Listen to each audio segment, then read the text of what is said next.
Bab 127. Pernah membunuh banyak orang. Mata pedang.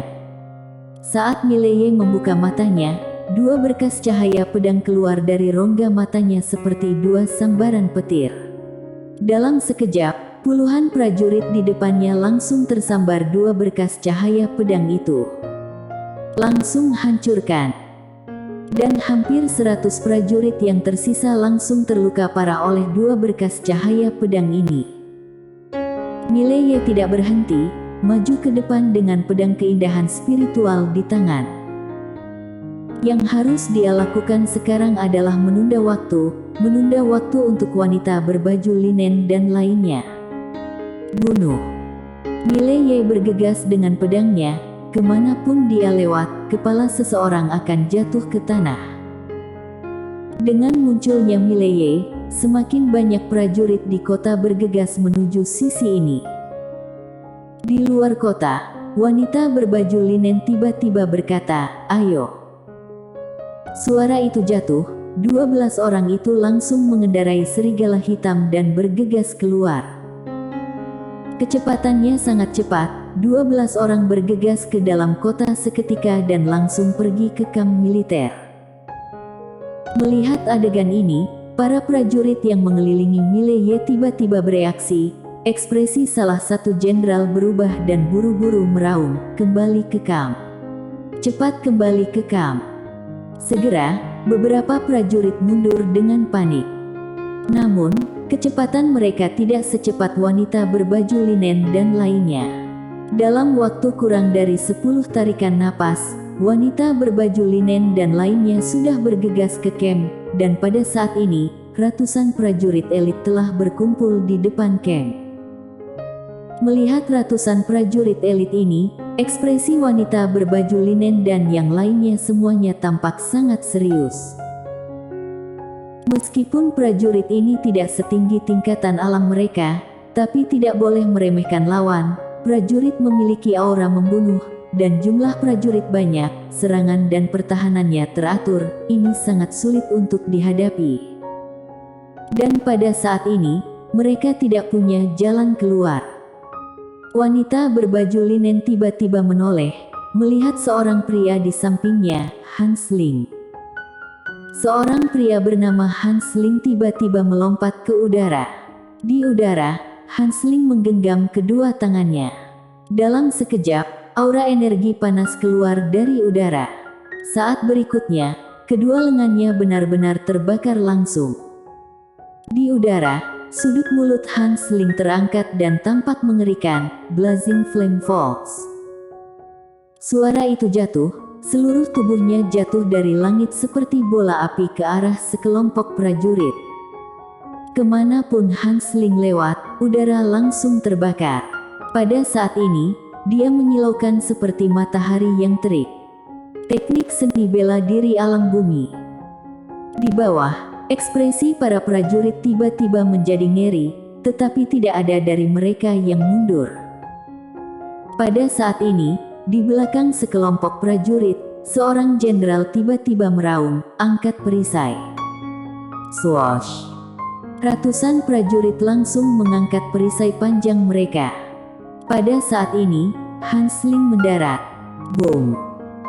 Belasan prajurit langsung terlempar ke udara, nyala api yang tak terhitung jumlahnya menyembur, formasi yang diatur oleh sekelompok prajurit langsung tersapu menjadi dua, dan pada saat ini, wanita berbaju linen dan yang lainnya bergegas langsung ke kamp. Segera, wanita berbaju linen datang ke tenda, dan orang-orang di belakangnya memblokir bagian luar. Wanita berbaju linen melirik sekilas. Di dalam tenda, ada puluhan kotak besi dan 3 kotak emas. Wanita berbaju linen membuka kotak besi, dan di dalamnya ada koin emas. Setelah hening sejenak, dia berjalan cepat ke kotak emas. Dia membuka kotak emas, dan di dalamnya ada pisau panjang. Senjata spiritual kualitas super. Wanita berbaju linen tidak melihat lebih lama, dia hanya menutup kotak itu, lalu dia memutar cincin di jari telunjuknya dengan ibu jarinya, saat berikutnya, semua kotak di lapangan menghilang. Wanita berbaju linen berbalik dan berjalan keluar dari tenda, dan pada saat ini, mereka dikelilingi oleh prajurit. Semakin banyak prajurit yang datang ke sini. Wanita berbaju linen melirik para prajurit, dan saat berikutnya, dia tiba-tiba berjalan ke arah para prajurit, cepat minggir dan beri jalan. Suara itu jatuh, kecepatannya tiba-tiba dipercepat. Boom! Sebelum beberapa prajurit bisa melihat wanita berbaju linen dengan jelas, mereka langsung terbang keluar. Dan begitulah, di bawah kepemimpinan wanita berbaju linen, semua orang bergegas keluar. Segera, wanita berbaju linen bersiul dan serigala hitam yang berada di samping datang ke wanita berbaju linen dan yang lainnya lagi. 12 orang berbalik dan menunggangi serigala, lalu bergegas keluar kota. Saat mereka bergegas ke gerbang pintu, Mileye masih melawan sekelompok prajurit. Wanita berbaju linen melirik Mileye, "Ayo." Tidak jauh, Mileye menebas dengan pedang. Prajurit di depannya terbelah dua oleh pedang. Pada saat yang sama, dia dengan ringan menjentikkan jari kakinya dan melompat tepat di belakang wanita berbaju linen, dan duduk bersama satu ekor serigala dengan wanita berbaju linen.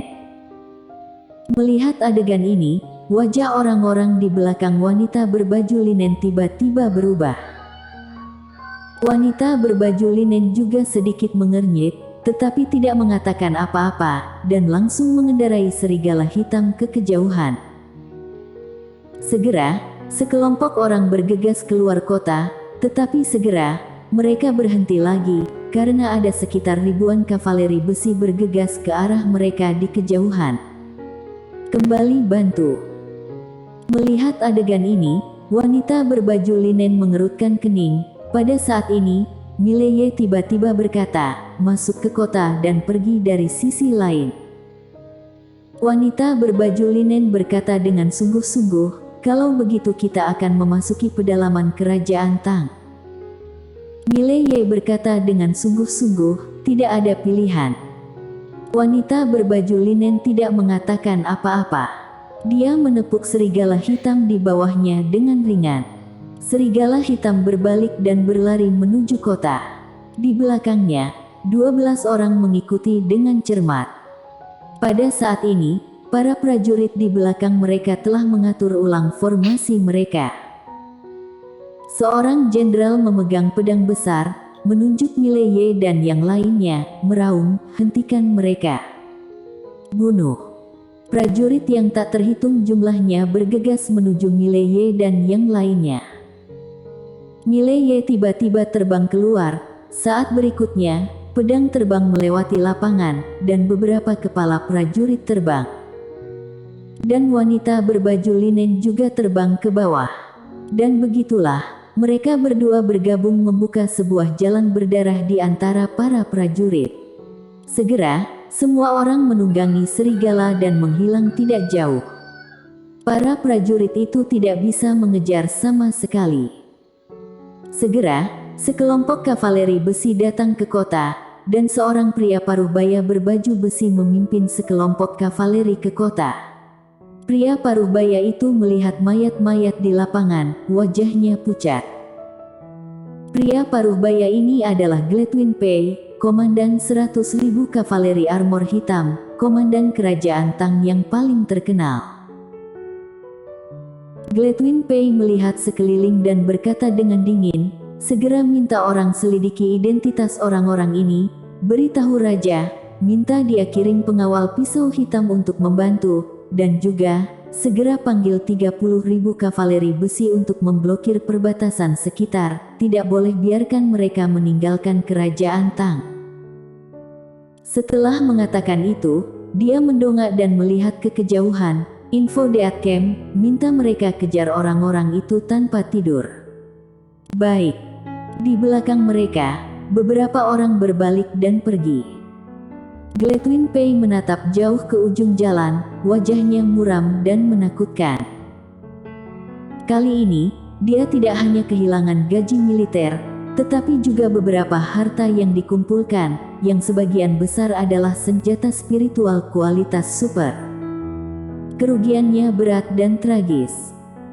Sebenarnya, hal-hal ini bisa dimuat ke dalam cincin penyimpanan, tetapi terlalu merepotkan. Pertama, cincin penyimpanan itu sendiri sangat mahal, dan yang bisa dibeli, semua ruangnya sangat sedikit. Jika ingin memasukkan semua itu ke dalam, maka setidaknya harus beli puluhan cincin penyimpanan, dan ini merupakan ukuran yang sangat besar, dan itu adalah pengeluaran yang sangat besar, terlalu tidak ekonomis. Di samping itu, cincin penyimpanan itu tidak bisa menjamin.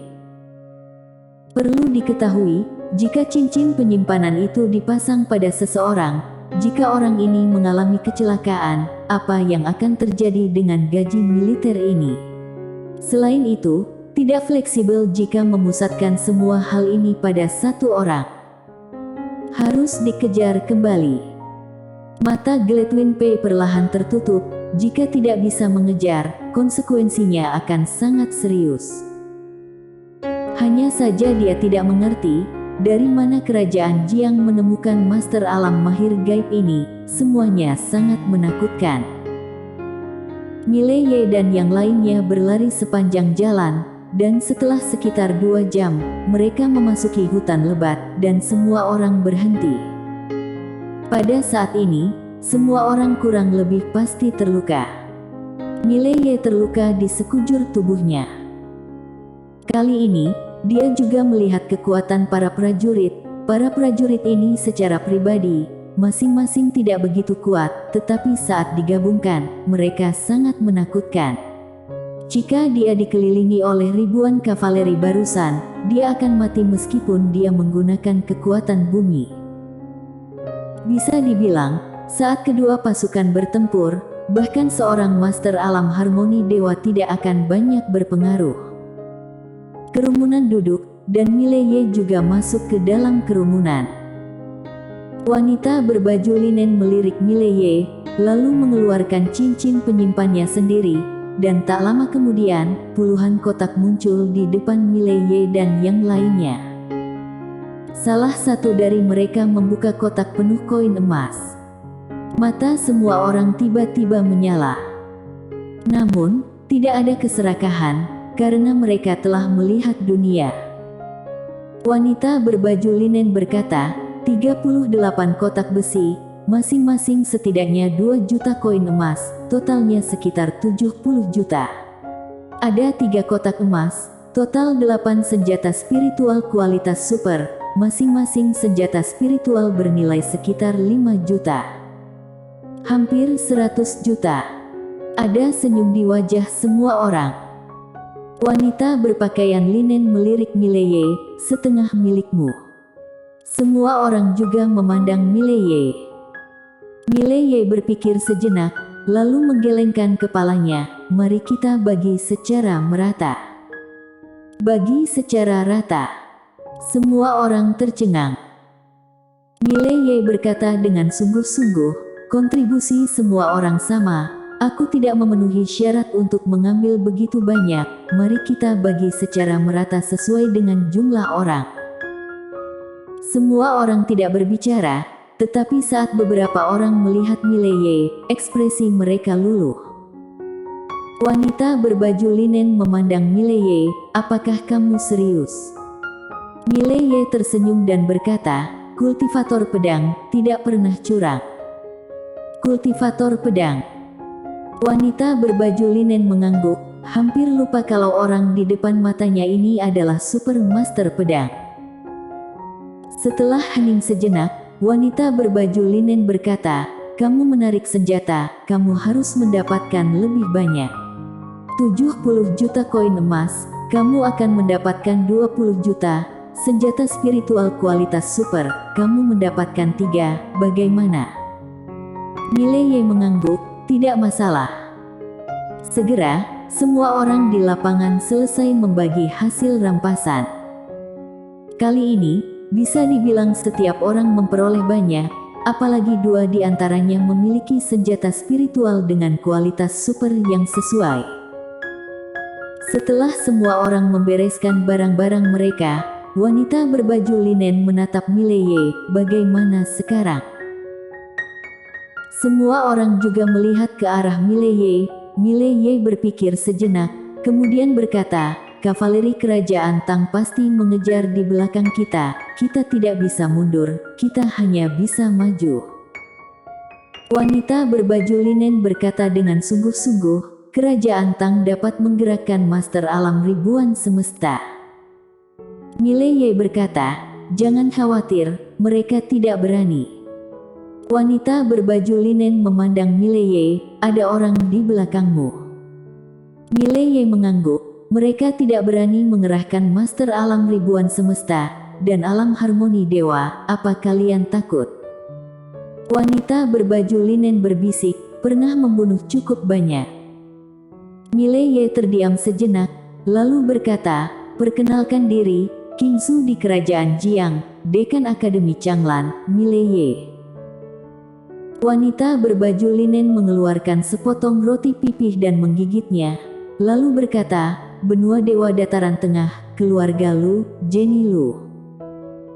Di samping wanita berbaju kain, pria bertubuh ramping itu melirik Mileye, benua dewa dataran tengah, keluarga Yeli. Benua dewa dataran tengah, sekte Sangking, Hansling. Benua dewa dataran tengah, keluarga Mo, Yuvelmo. Benua dewa dataran tengah, wilayah selatan, Kenriknan. Benua dewa dataran tengah, tanah suci, Waltgan. Bersambung.